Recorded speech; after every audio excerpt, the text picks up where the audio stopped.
ghost ghouls and things that go bump in the night. I hope you had a great week. What's really been on my mind this week is ghosts. Have you ever seen one? I have, but that's a story for another time. As for right now, why don't you relax, take a seat, and hang on for the wild ride that is Quiet Island. It's been 5 years, Neil, and it still hurts to think about now just as much as when he first died, Marianne said in a croaky, sorrowful voice. Look, even though today is still difficult, you've moved forward in more ways than you can probably realize, and you know that's what your brother would want for you. Marianne sighed. I could tell she was trying to repress an oncoming sob. Franco is probably watching over you, so proud of everything you've done. He'll always be with you in some way. Marianne was getting choked up again, and I could tell she didn't want to talk anymore. She always struggled on the anniversary of her brother's death, mainly because she felt responsible. Although he disappeared, Marianne and her family declared him as dead. Since it was the last time any of us ever saw him alive, saying he was dead became a form of closure for the family. Marianne felt responsible because they'd had what she had always described as the worst argument of her life that prompted her brother to storm out of the house on that fateful evening. He drove off, and that was the last anyone ever saw or heard from him. To help herself cope, Marianne started traveling out of town on the anniversary of her brother's disappearance.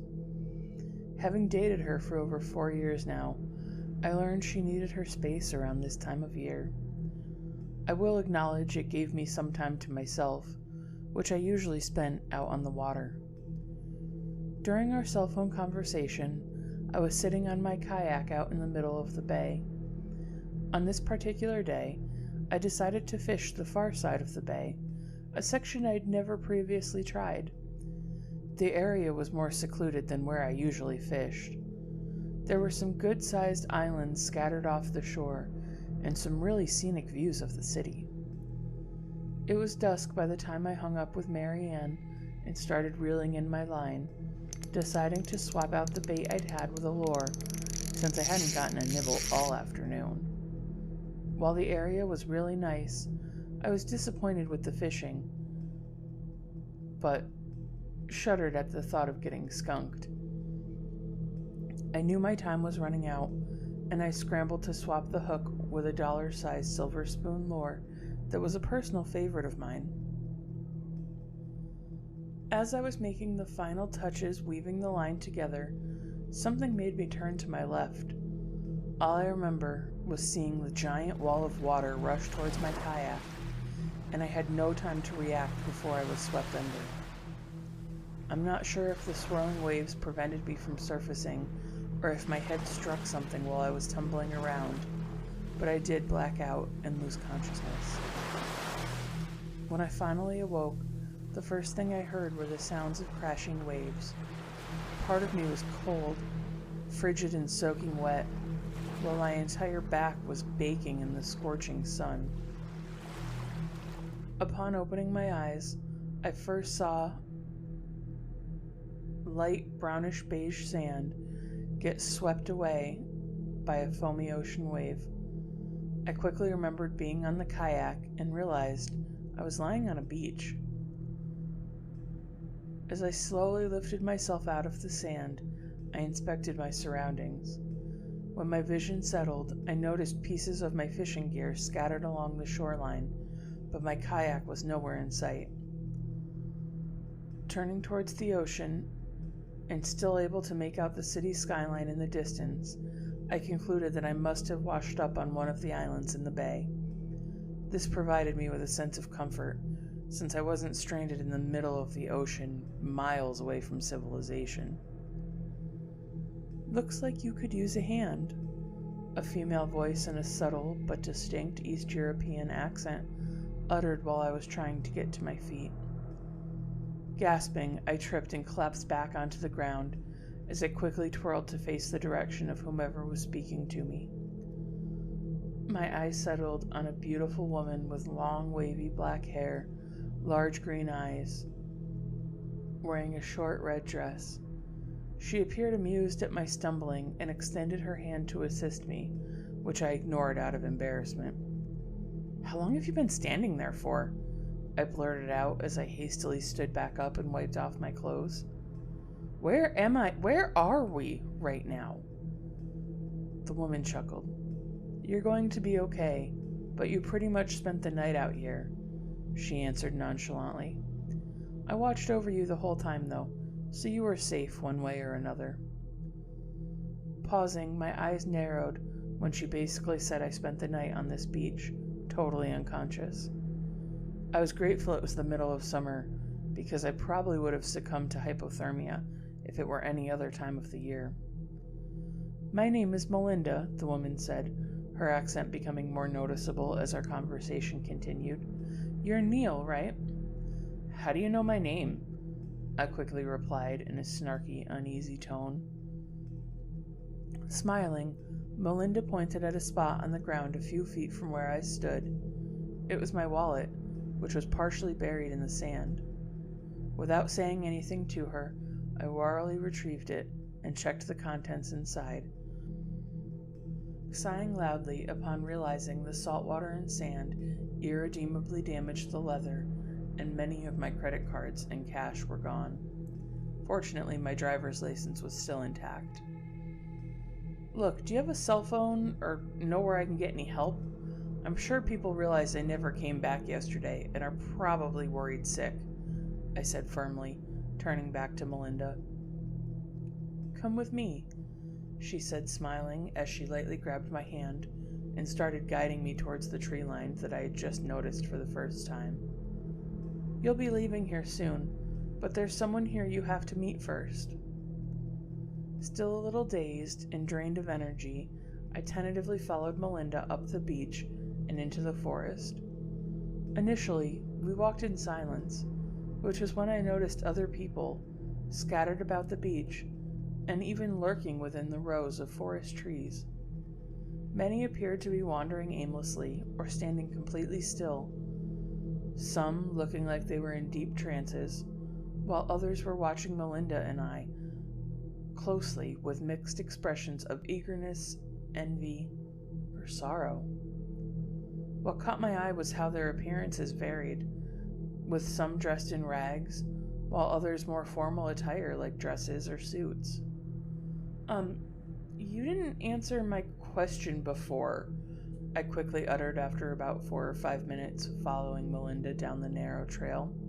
"What is this place? And who are all these people?"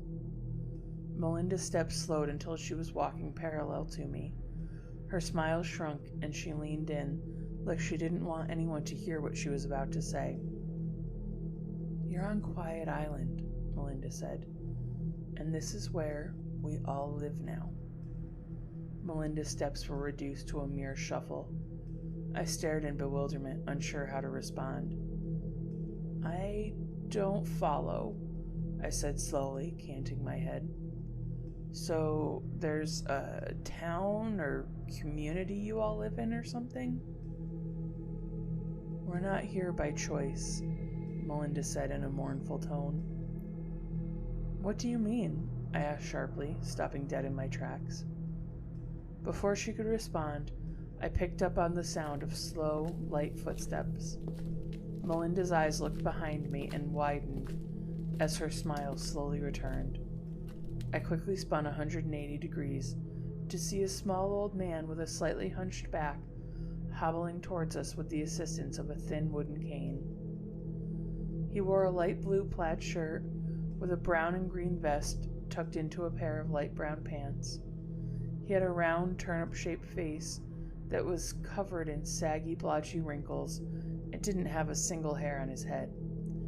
He had 2 large shrunken blue eyes and a small nose that looked like it could barely support his large black-framed glasses. "Oh, Pietro, you made your way all the way here just to see Neil?"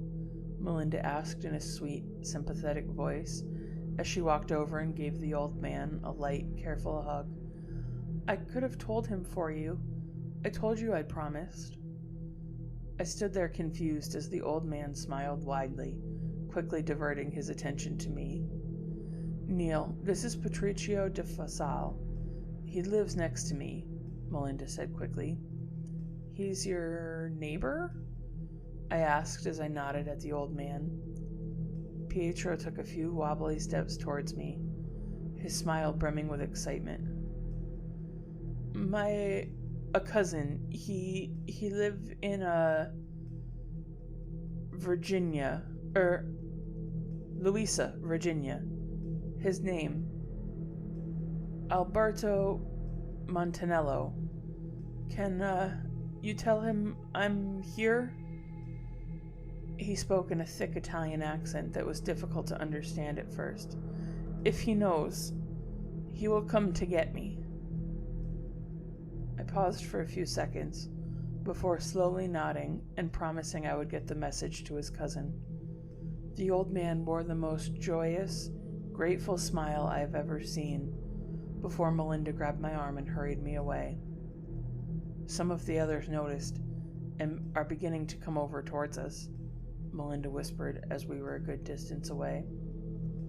"You could have spent the whole day taking requests like that.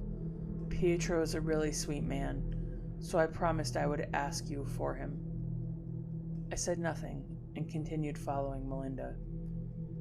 The trail started going up an incline and seemed like it was leading up to the ridge line. I was completely perplexed by the entire situation. What this place was and why these people were here.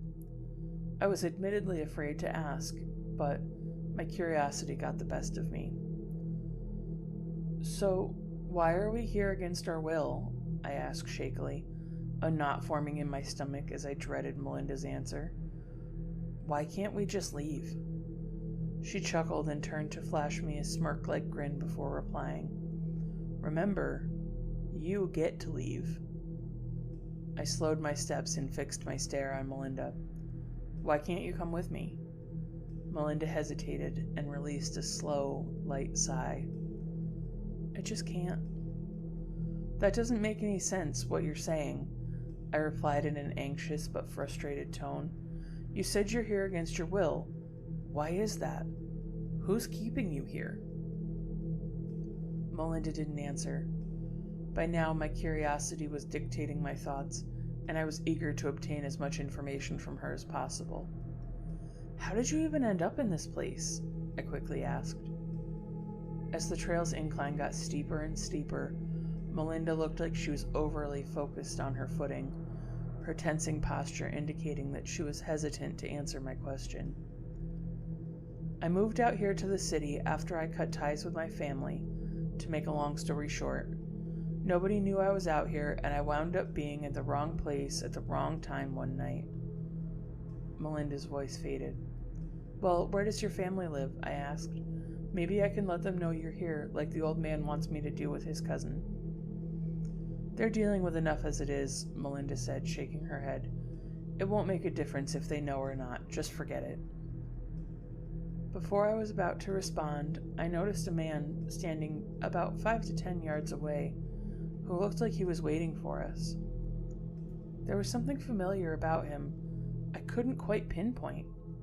He had short, buzzed black hair, blue eyes, and a thin layer of stubble that covered his chin and jawline. He wore a ragged maroon short-sleeved shirt with blue jeans and matching jean jackets, and had his hand in his pockets.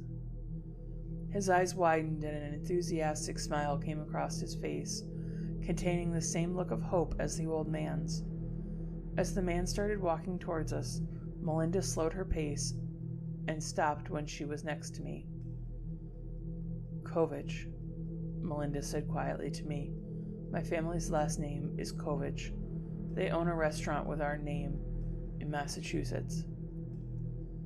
She didn't give me a chance to respond as she ushered me towards the man.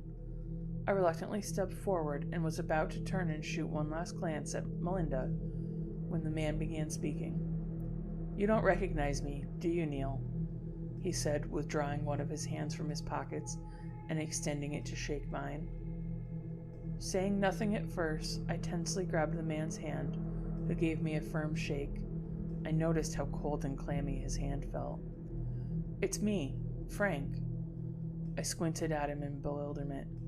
After a second or two of silence, the man chuckled. What he said next numbed me from head to toe. "Franco, Mary Ann's brother." His actual name was Frank. I quickly remembered as I stared at him, still holding on to his noticeably cold and clammy hand. Franco was just a nickname. My jaw dropped and I tried to utter a response, but was not able to at first. "I know you're leaving soon, but I want you to let Mary Ann know I'm here. But more importantly, please let her know that what happened to me wasn't her fault."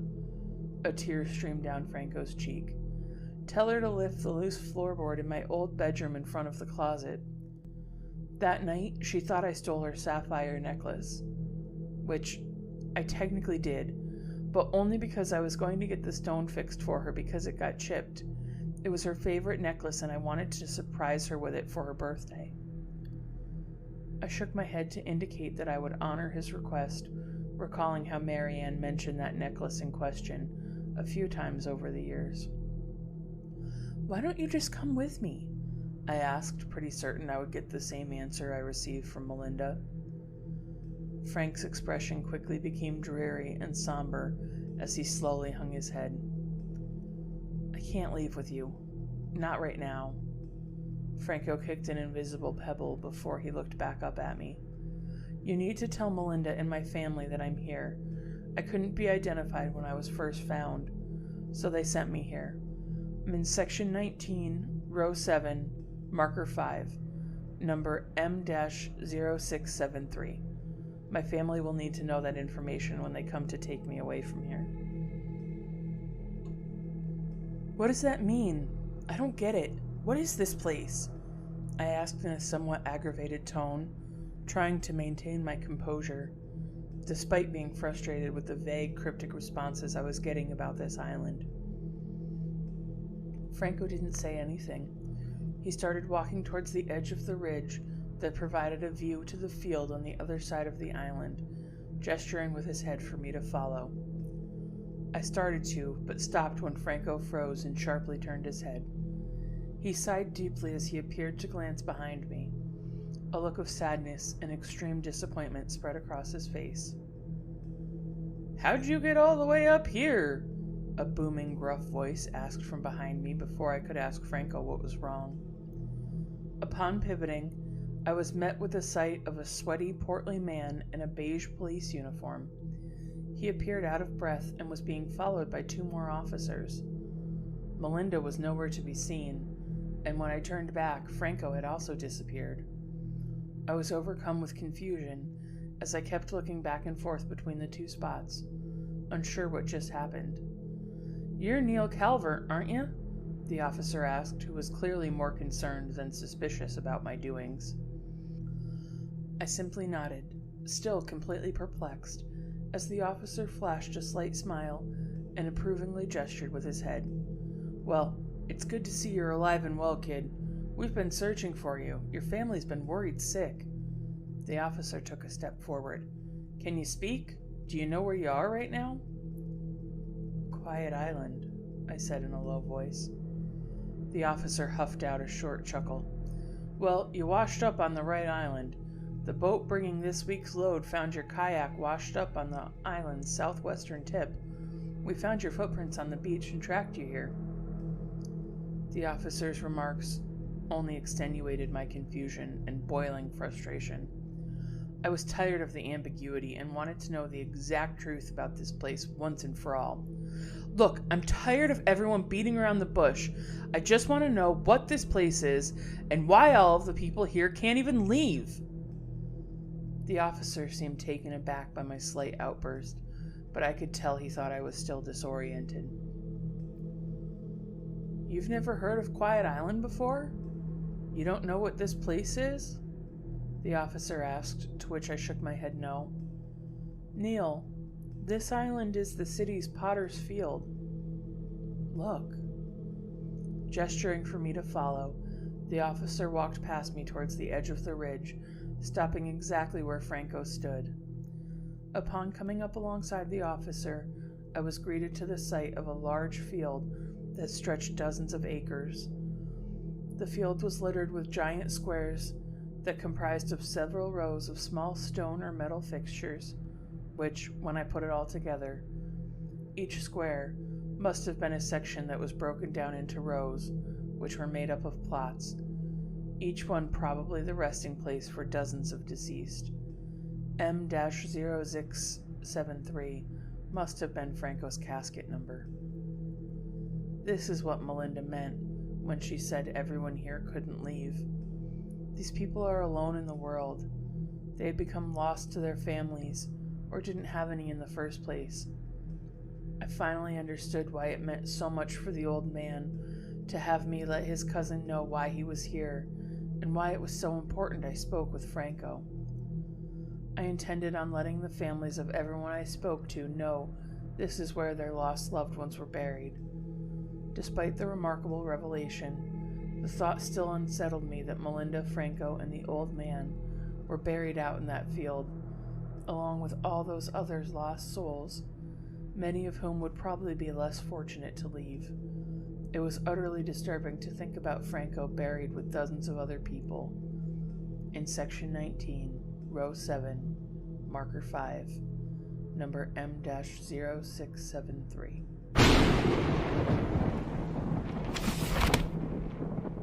And that, listeners, is the story of Quiet Island. It's kind of heartbreaking, isn't it? But at least Neil was able to get some closure for his girlfriend and for the few new friends that he made. What did you think of today's story? Shoot me an email or a Facebook message. Email me at hauntedhorrorstorian@gmail.com or find me on Facebook under the Haunted Horrorstorian podcast. That's all we have for today. But until next time, my lovely ghosts and ghouls, remember to stay spooky. And sometimes it's more than just a story.